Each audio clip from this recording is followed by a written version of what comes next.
Assalamualaikum warahmatullahi wabarakatuh. Perkenalkan, saya Desi Ayu Sulistyo, NIM 22010644012 dari kelas PGSD 2022A. Pada video kali ini, saya akan mempresentasikan materi tentang Pancasila sebagai paradigma pembangunan bangsa. Pada dasarnya, pendidikan Pancasila itu memperteguh karakter bangsa untuk menuju Indonesia maju. Pendahuluan. Pancasila berasal dari bahasa Sanskerta, kata panca yang mempunyai arti lima dan sila yang berarti dasar. Secara harfiah, Pancasila adalah lima dasar. Paradigma adalah pandangan mendasar dari para ilmuwan atas pokok persoalan suatu cabang ilmu pengetahuan. Tidak hanya dalam bidang ilmu pengetahuan, paradigma berkembang dan sering digunakan dalam bidang politik, hukum, sosial, dan ekonomi.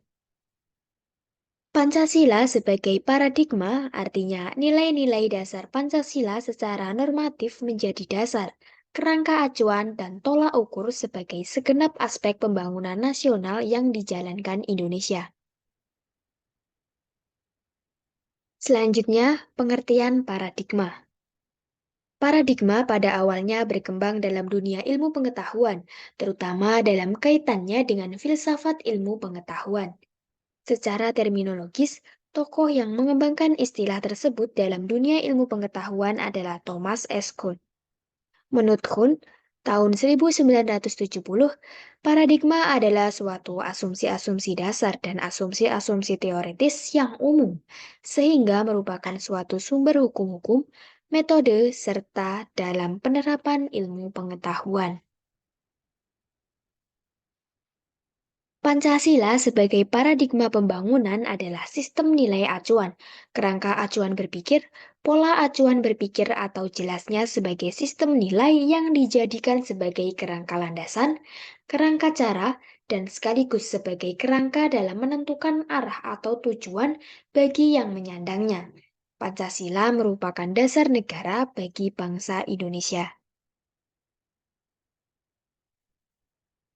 Pancasila sebagai dasar filsafat Indonesia, sebagai pandangan hidup bangsa Indonesia, nampaknya tidak diletakkan dalam kedudukan dan fungsi yang sebenarnya.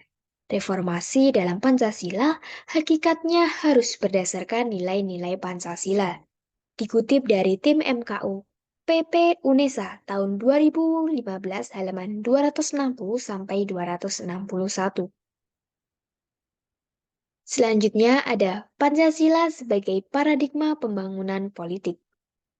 Sistem politik Indonesia yang sesuai Pancasila sebagai paradigma adalah sistem politik demokrasi. Maka kekuasaan Indonesia adalah dari rakyat, oleh rakyat, dan untuk rakyat. 1. Pancasila sebagai paradigma pembangunan politik. Warga Indonesia ditempatkan sebagai pelaku atau subjek politik, bukan objek politik.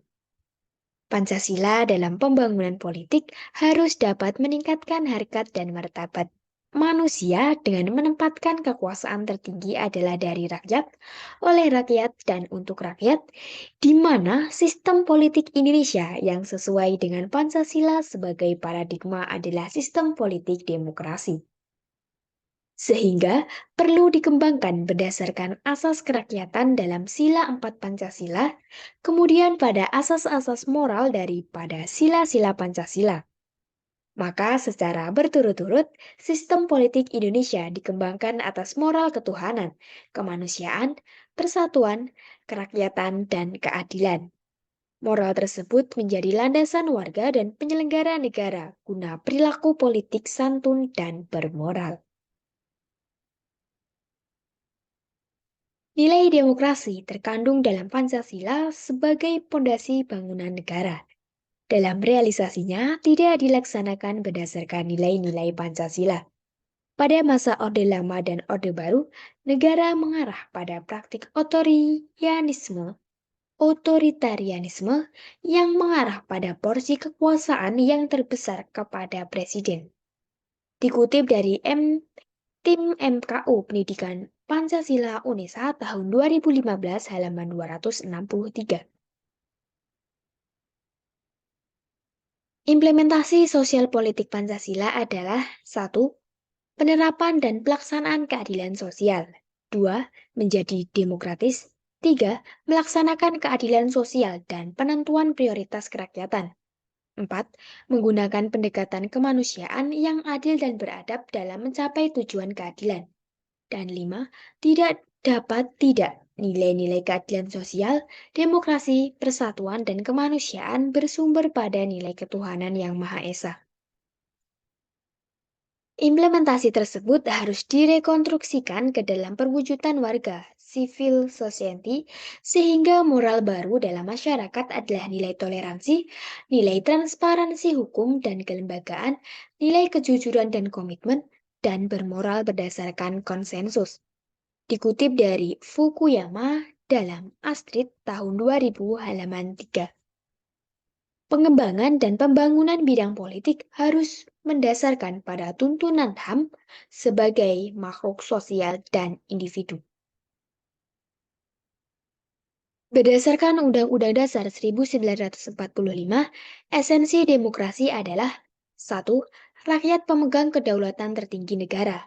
2. Kedaulatan rakyat dijalankan berdasarkan Undang-Undang Dasar 1945. 3. Presiden dan wakil presiden dipilih langsung oleh rakyat. 4. Produk hukum apapun harus sesuai dan berlandaskan Undang-Undang Dasar 1945. Selanjutnya ada Pancasila sebagai paradigma reformasi politik. Nilai demokrasi politik sebagaimana terkandung dalam Pancasila sebagai pondasi bangunan negara yang dikehendaki oleh para pendiri negara kita dalam kenyataannya tidak dilaksanakan. Dalam realisasinya, pada masa Orde Lama dan Orde Baru, negara mengarah kekuasaannya hanya kepada presiden. Dikutip dari Pendidikan Pancasila tahun 2015 halaman 263. Selanjutnya, implementasi Pancasila dalam kehidupan berbangsa dan bernegara. Pancasila merupakan dasar dan ideologi negara dan wajib diimplementasikan dalam seluruh aspek kehidupan berbangsa dan bernegara. Dalam mewujudkan Pancasila melalui kebijakan tidaklah mudah karena semua bergantung pada pemimpin negara. Dikutip dari Pendidikan Pancasila tahun 2015 halaman 264. Masa Orde Lama. Pada masa Orde Lama, Pancasila dipahami berdasarkan paradigma yang berkembang pada situasi dunia yang diliputi oleh tajamnya konflik ideologi. Pada saat itu, kondisi politik dan keamanan dalam negara diliputi oleh kekacauan dan kondisi sosial budaya berada dalam suasana transisional dari masyarakat terjajah atau inlander menjadi masyarakat merdeka. Dikutip dari Pendidikan Pancasila tahun 2015 halaman 265. Pada masa Orde Lama, Pancasila diimplementasikan dalam 3 bentuk, yaitu periode 1945 hingga 1950, periode 1950 hingga 1959, dan periode 1959 hingga 1966. Dikutip dari Pendidikan Pancasila tahun 2015 halaman 265. Yang pertama, pada masa Orde Lama. 1. Periode 1945 hingga 1950, yakni mengganti Pancasila menjadi paham komunis, nilai persatuan dan kesatuan masih tinggi, sistem demokrasi parlementer. Presiden sebagai kepala negara dan kepala pemerintahan adalah Perdana Menteri, Pancasila dan Undang-Undang Dasar 1945 yang presidensil. Menurut tim MKU Pendidikan Pancasila UNESA tahun 2015 halaman 265 hingga 266. Yang kedua, periode 1950 hingga 1959, yakni sistem pemerintahan liberal yang menekankan hak-hak individual. Pancasila diarahkan sebagai ideologi liberal yang ternyata tidak menjamin stabilitas pemerintahan. Dikutip dari tim MKU Pendidikan Pancasila UNESA tahun 2015 halaman 266. Kemudian yang ketiga adalah periode 1959 hingga 1965. Pada masa ini, yakni demokrasi terpimpin, Soekarno diangkat menjadi presiden seumur hidup, menggabungkan nasionalisme, agama dan komunis. Pancasila diarahkan sebagai ideologi otoriter, konfrontatif, dan tidak memberi ruang pada demokrasi bagi rakyat. Dikutip dari tim MKU Pendidikan Pancasila UNESA tahun 2015 halaman 267. Pada periode 1945 hingga 1950, implementasi Pancasila bukan hanya menjadi masalah, namun sempat akan diganti dengan paham komunis oleh PKI melalui pemberontakan di Madiun tahun 1948 dan oleh DITII yang akan mendirikan negara dengan dasar Islam. Pada periode ini, nilai persatuan dan kesatuan melawan Belanda masih tinggi, namun setelah penjajah dapat diusir, persatuan mulai runtuh. Dikutip dari Pendidikan Pancasila tahun 2015 halaman 265 hingga 266. Pada periode 1945 hingga 1950, kesimpulan yang dapat ditarik adalah walaupun konstitusi yang digunakan adalah Undang-Undang Dasar 1945 yang presidensil, namun dalam praktik kenegaraan sistem presidensil tidak dapat diwujudkan. Dikutip dari Pendidikan Pancasila tahun 2015 halaman 266. Kemudian pada periode 1950 hingga 1959, dasar negara tetap Pancasila, namun sila keempat bukan berjiwakan musyawarah mufakat, melainkan suara terbanyak atau voting. Sistem pemerintahannya liberal, muncul pemberontakan RMS, PRRI, dan Permesta. Demokrasi berjalan lebih baik dengan terlaksananya pemilu 1955. Terjadi krisis politik, ekonomi, dan keamanan karena konstituante hasil pemilu yang tidak dapat menyusun undang-undang dasar. Dikutip dari Pendidikan Pancasila tahun 2015 halaman 266. Kesimpulan, Pancasila pada periode 1950 hingga 1959 adalah Pancasila diarahkan sebagai ideologi liberal yang ternyata tidak menjamin stabilitas pemerintahan. Dikutip dari Pendidikan Pancasila tahun 2015 halaman 266. Periode 1956 hingga 1965 merupakan periode demokrasi terpimpin. Pancasila merupakan pemimpin demokrasi. Pada masa ini, banyak terjadi penyimpangan penafsiran Pancasila dalam konstitusi. Soekarno menjadi otoriter, diangkat menjadi presiden seumur hidup, politik konfrontasi, menggabungkan nasionalis, agama, dan komunis yang ternyata tidak cocok bagi NKRI. Di tahun ini juga terjadi kemerosotan moral. Dikutip dari Pendidikan Pancasila tahun 2015 halaman 267.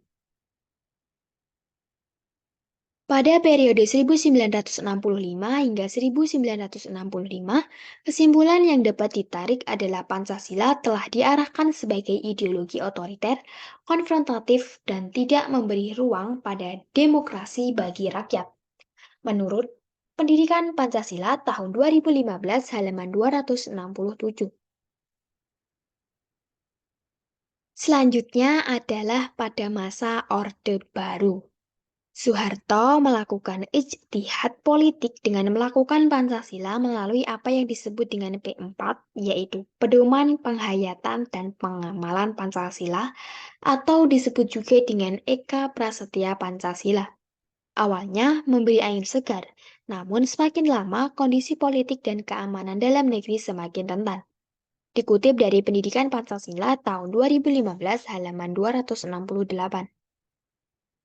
Melakukan pemahaman Pancasila melalui P4, Pedoman Penghayatan dan Pengamalan Pancasila atau Eka Prasetya Pancakarsa, walaupun kesejahteraan rakyat tercapai, namun kondisi politik dan keamanan dalam negeri tetap rentan karena pemerintahan sentralistik dan otoritarian. Pancasila diarahkan menjadi ideologi yang hanya menguntungkan satu golongan, yaitu loyalitas tunggal pada pemerintah dan demi persatuan dan kesatuan hak-hak demokrasi dikekang.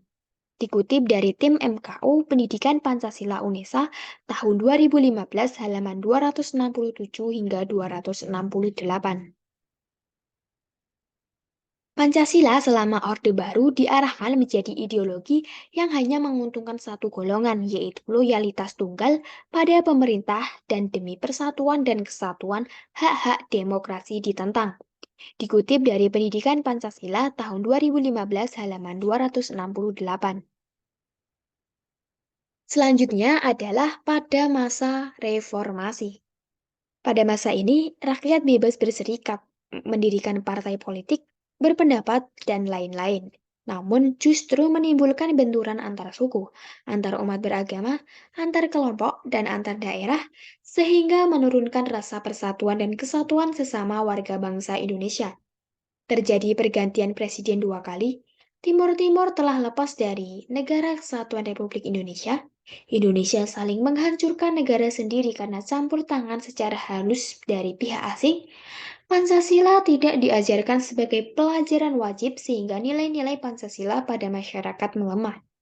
Dikutip dari tim MKU Pendidikan Pancasila UNESA tahun 2015 halaman 269 hingga 271.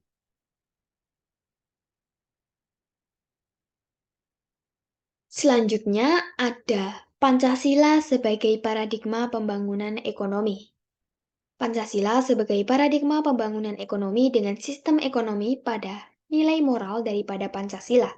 Secara khusus, sistem ekonomi harus didasarkan pada dasar moralitas ketuhanan pada sila 1 Pancasila dan kemanusiaan pada sila 2 Pancasila yang menghasilkan sistem ekonomi berberi kemanusiaan. Sistem ekonomi yang menghargai hakikat manusia, baik dari segi selaku makhluk individu, sosial, makhluk pribadi, maupun makhluk Tuhan. Sistem ekonomi berdasar Pancasila berbeda dengan sistem ekonomi liberal yang hanya menguntungkan individu-individu tanpa perhatian pada manusia lain. Sistem ekonomi ini berbeda dengan sistem ekonomi dalam sistem sosialis yang tidak mengakui kepemilikan individu. Pancasila bertolak dari manusia sebagai totalitas dan manusia sebagai subjek. Maka dari itu, sistem ekonomi harus sesuai dengan sistem dan pembangunan ekonomi dengan tujuan pada kesejahteraan rakyat secara keseluruhan berasaskan kekeluargaan dengan nilai-nilai kemanusiaan. Pembangunan ekonomi harus menghindarkan diri dari bentuk persaingan bebas, monopoli yang akan menimbulkan penindasan, ketidakadilan, penderitaan, dan kesengsaraan warga negara. Pancasila sebagai paradigma pengembangan ekonomi mengacu sila 4 Pancasila. Sedangkan pengembangan ekonomi pada sistem ekonomi Indonesia yaitu pembangunan ekonomi kerakyatan atau pembangunan demokrasi ekonomi atau sistem ekonomi Pancasila yang mana ekonomi untuk sebesar-besarnya kemakmuran rakyat yang berkeadilan bagi warga Indonesia di mana politik ekonomi kerakyatan memberikan kesempatan, dukungan, dan pengembangan ekonomi rakyat mencakup koperasi, usaha kecil dan usaha menengah sebagai pilar utama pembangunan ekonomi nasional. Oleh sebab itu, perekonomian disusun sebagai usaha bersama berdasar asas kekeluargaan yang mampu mengembangkan program-program konkret pemerintah daerah di era otonomi daerah yang lebih mandiri dan lebih mampu mewujudkan keadilan dan pemerataan pembangunan daerah. Dengan demikian, ekonomi kerakyatan akan mampu memberdayakan daerah atau rakyat dalam berekonomi, sehingga lebih adil, demokratis, transparan, dan partisipatif. Dalam ekonomi kerakyatan, negara berperan melindungi warga negara dengan meningkatkan kepastian hukum. Pancasila sebagai paradigma pembangunan ekonomi. Secara khusus, sistem ekonomi berpijak pada nilai moral Pancasila yaitu ketuhanan, sila pertama, dan kemanusiaan, sila kedua, sehingga menghasilkan sistem ekonomi yang berperi kemanusiaan. Pancasila sebagai paradigma pengembangan ekonomi lebih mengacu pada sila 4 Pancasila, sementara pengembangan ekonomi lebih mengacu pada pembangunan sistem ekonomi Indonesia. Politik ekonomi kerakyatan lebih memberikan kesempatan, dukungan, dan pengembangan ekonomi rakyat yang mencakup koperasi, usaha kecil, dan usaha menengah sebagai pilar utama pembangunan ekonomi nasional berdasarkan atas asas kekeluargaan. Ekonomi kerakyatan akan mampu mengembangkan program-program konkret pemerintah daerah demi mewujudkan keadilan dan pemerataan pembangunan daerah. Tujuan ekonomi itu sendiri adalah untuk memenuhi kebutuhan manusia agar manusia menjadi lebih sejahtera. Namun nyatanya, kebijakan ekonomi yang diterapkan hanya berdasarkan pada pertumbuhan dan mengabaikan kesejahteraan seluruh bangsa. Krisis ekonomi dunia juga memperburuk perekonomian Indonesia, sehingga kepailitan para pengusaha harus ditanggung rakyat. Kemudian, langkah strategis dalam reformasi ekonomi. Yang pertama, keamanan pangan dan mengembalikan kepercayaan dengan program sosial seperti net dan dengan melakukan pemberantasan korupsi. Dua, program rehabilitasi dan pemulihan ekonomi. Tiga, transformasi struktur. Pembangunan ekonomi harus mampu menghindarkan diri dari bentuk-bentuk persaingan bebas, monopoli, dan bentuk lainnya yang hanya akan menimbulkan pemindasan, ketidakadilan, penderitaan, dan kesengsaraan warga negara. Menurut Tim Pendidikan Pancasila, 2014, Pendidikan Pancasila, penerbit Unesa University Press, anggota IKPI, ISBN 9789790286276, Surabaya, halaman 271 hingga 242. Pancasila sebagai paradigma pengembangan ekonomi lebih mengacu pada sila keempat Pancasila, sementara pengembangan ekonomi lebih mengacu pada pembangunan sistem ekonomi Indonesia. Dikutip dari tim MKU Pendidikan Pancasila tahun 2014 dengan judul Pendidikan Pancasila, penerbit Unesa University Press, anggota IKPI, ISBN 9789790286276, Surabaya, halaman 242. Perekonomian disusun sebagai usaha bersama berdasar atas asas kekeluargaan. Dikutip dari tim MKU Pendidikan Pancasila tahun 2014 dengan judul Pendidikan Pancasila, penerbit Unesa University Press, anggota IKPI, ISBN 9789790286276, Surabaya, halaman 242.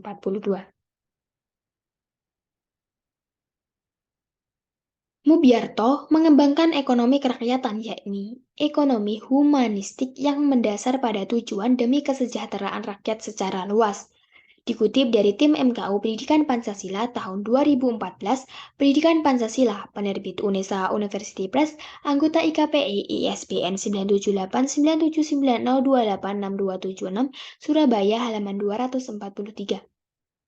Kemudian, tujuan ekonomi itu sendiri adalah untuk memenuhi kebutuhan manusia, agar manusia menjadi lebih sejahtera.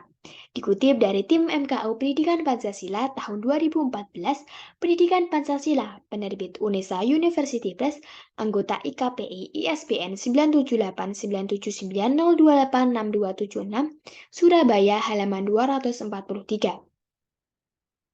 Langkah yang strategis dalam upaya melakukan reformasi ekonomi yang berbasis pada ekonomi rakyat yang berdasarkan nilai-nilai Pancasila yang mengutamakan kesejahteraan seluruh bangsa adalah sebagai berikut. 1. Keamanan pangan dan mengembalikan kepercayaan. 2. Program rehabilitasi dan pemulihan ekonomi. Dan 3. Transformasi struktur. Dikutip dari tim MKU Pendidikan Pancasila tahun 2014, Pendidikan Pancasila penerbit Unesa University Press, anggota IKPI, ISBN 9789790286276, Surabaya, halaman 244. Materi selanjutnya adalah Pancasila sebagai paradigma pembangunan sosial budaya. Pancasila bersifat humanistik karena memang Pancasila bertolak dari hakikat dan kedudukan kodrat manusia sendiri. Hal tersebut tertuang dalam sila kemanusiaan. Manusia harus dapat mengembangkan dirinya dari tingkat homo menjadi human.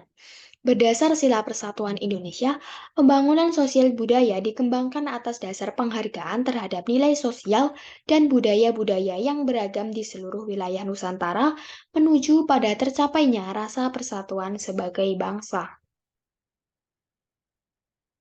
Perlu ada pengakuan dan penghargaan terhadap budaya dan kehidupan sosial berbagai kelompok bangsa Indonesia, sehingga mereka merasa dihargai dan diterima sebagai warga negara.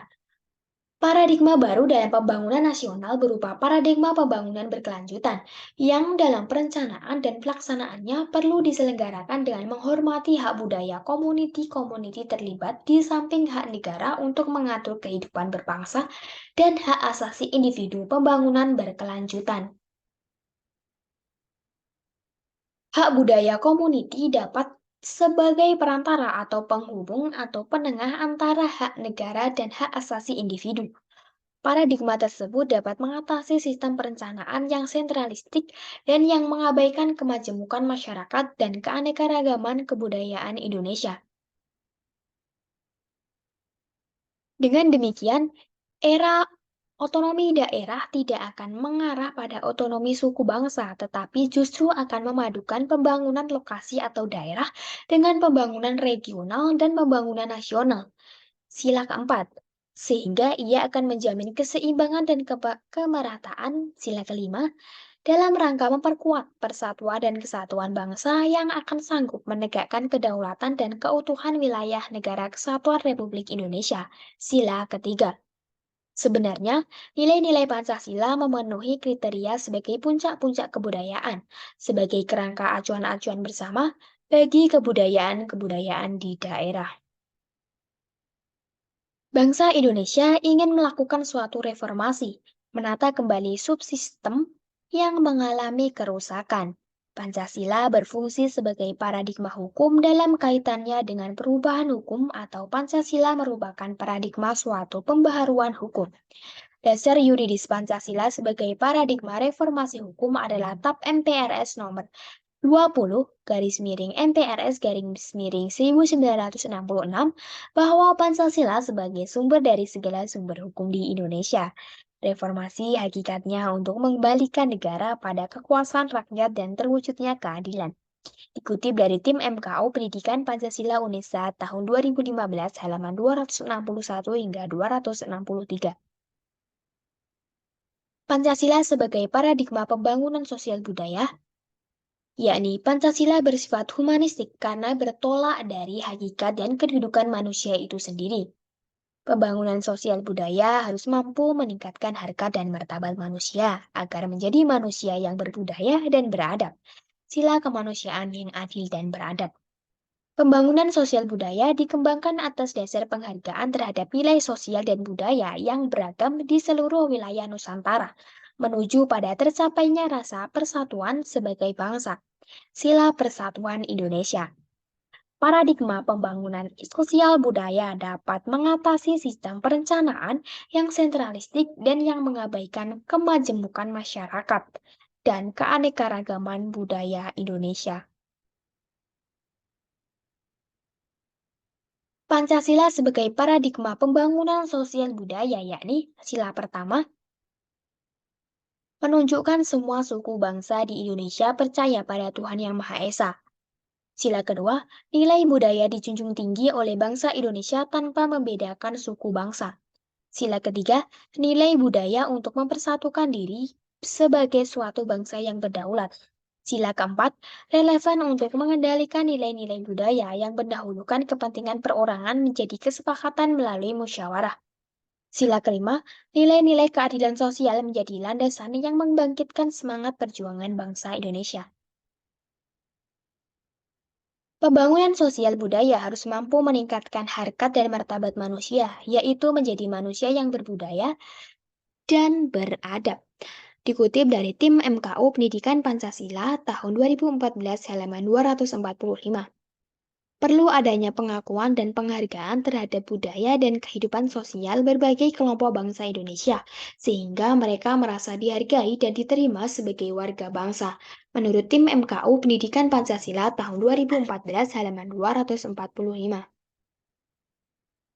Berdasarkan Sila Persatuan Indonesia, pembangunan sosial budaya dikembangkan atas dasar penghargaan terhadap nilai sosial dan juga nilai budaya yang beragam di seluruh wilayah Nusantara menuju pada tercapainya rasa persatuan sebagai bangsa. Dikutip dari Tim Pendidikan Pancasila UNESA tahun 2014 halaman 241 hingga 242. Selanjutnya, Pancasila sebagai paradigma pertahanan dan keamanan. Salah satu tujuan bernegara Indonesia adalah melindungi segenap bangsa Indonesia dan seluruh tumpah darah Indonesia. Hal ini mengandung makna bahwa tugas dan tanggung jawab tidak hanya oleh penyelenggara negara saja, tetapi juga rakyat Indonesia secara keseluruhan. Atas dasar tersebut, sistem pertahanan dan keamanan adalah mengikut sertakan seluruh komponen bangsa. Sistem pembangunan pertahanan dan keamanan Indonesia disebut Sistem Pertahanan dan Keamanan Rakyat Semesta. Sistem pertahanan yang bersifat semesta melibatkan seluruh warga negara, wilayah, dan sumber daya nasional lainnya, serta dipersiapkan secara pemerintah dan diselenggarakan secara total terpadu, terarah, dan berlanjut untuk menegakkan kedaulatan negara, keutuhan wilayah, dan keselamatan segenap bangsa dari segala ancaman. Sistem ini pada dasarnya sesuai dengan nilai-nilai Pancasila, di mana pemerintahan dari rakyat atau individu memiliki hak dan kewajiban yang sama dalam masalah pertahanan negara dan bela negara. Dengan ditetapkannya Undang-Undang Dasar 1945, Negara Kesatuan Republik Indonesia telah memiliki sebuah konstitusi yang di dalamnya terdapat pengaturan tiga kelompok materi muatan konstitusi, yaitu satu, adanya perlindungan terhadap HAM, dua, adanya susunan ketatanegaraan negara yang mendasar, tiga, adanya pembagian dan pembatasan tugas-tugas ketatanegaraan yang juga mendasar sesuai dengan Undang-Undang Dasar 1945 yang di dalamnya terdapat rumusan Pancasila. Pembukaan Undang-Undang Dasar 1945 merupakan bagian dari Undang-Undang Dasar 1945 atau merupakan bagian dari hukum positif. Dalam kedudukan yang demikian, ia mengandung segi positif dan segi negatif. Segi positifnya, Pancasila dapat dipaksakan berlakunya oleh negara. Segi negatifnya, pembukaan dapat diubah oleh MPR sesuai dengan ketentuan pasal 37 Undang-Undang Dasar 1945.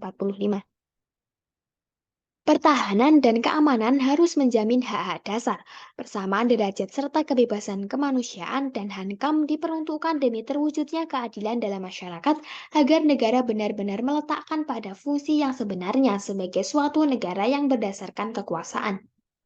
Dikutip dari tim MKU Pendidikan Pancasila tahun 2014 halaman 248.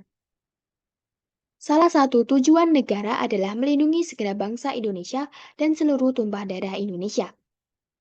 Pertahanan dan keamanan diperuntukkan demi terwujudnya keadilan dalam masyarakat agar negara benar-benar meletakkan pada fungsi yang sebenarnya sebagai suatu negara hukum dan bukannya suatu negara yang berdasarkan kekuasaan. Dikutip dari Tim Pendidikan Pancasila UNESA tahun 2014 halaman 247 hingga 248.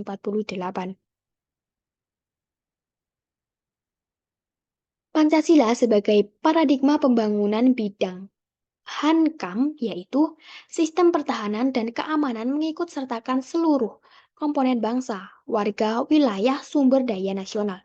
Sistem pertahanan dan keamanan Indonesia disebut sebagai pertahanan dan keamanan rakyat semesta atau SISHANKAM rata. Penyelenggaraan didasarkan kesadaran hak dan kewajiban warga negara serta keyakinan kuat sendiri. Tujuan untuk terwujudnya keadilan pada masyarakat agar negara meletakkan fungsi sebenarnya sebagai negara hukum. Pancasila sebagai paradigma pertahanan dan keamanan telah diterima bangsa Indonesia yang tertuang dalam Undang-Undang Nomor 3 Tahun 2001. Demikian yang dapat saya sampaikan. Ada kurangnya saya mohon maaf yang sebesar-besarnya. Akhir kata, wassalamualaikum warahmatullahi wabarakatuh.